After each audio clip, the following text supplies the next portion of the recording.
for including me in this delegation. Thank you very much for bringing this delegation to Israel, to Jerusalem, to recognize the 75th anniversary. Catherine Drinker Bowen wrote a book about Miracle in Philadelphia, in which she talked about the forging of our Constitution, the oldest Constitution in the world.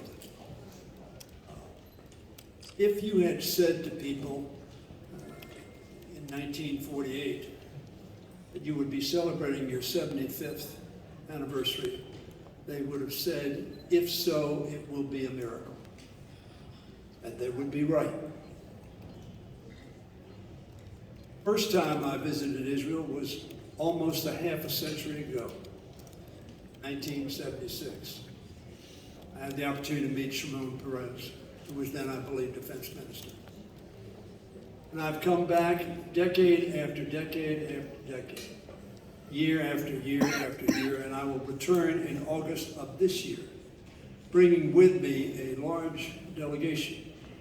Now, we won't be coming at the same time, but what Speaker McCarthy said today about the 400 plus, that's 90% of the Congress of the United States, who stand on the words, perhaps not exactly, but Speaker McCarthy represented the sentiments, the overwhelming sentiments, the overwhelming commitment to Israel, to its people, to freedom, to peace.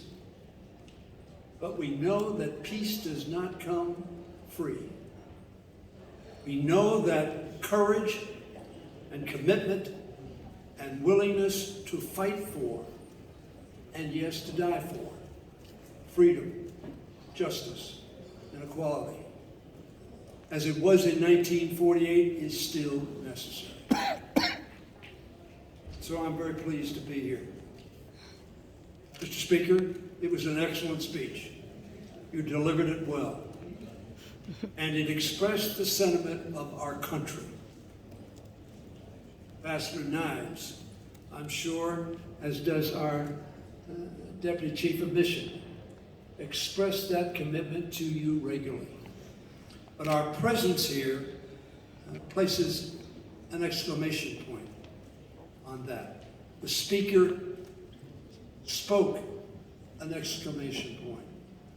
And all of us, yes, we're Democrats, and yes, we're Republicans, but on this issue, we are your friend, your ally, and your fellow in fighting for the values we share.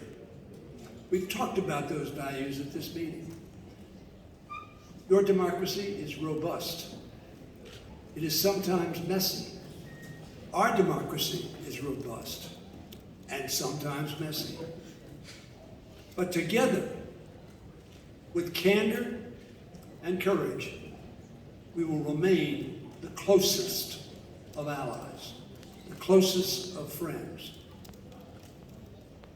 and beacons for people around the world who seek freedom, justice, equality.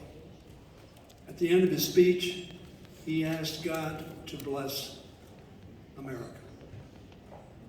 And he asked God to bless Israel.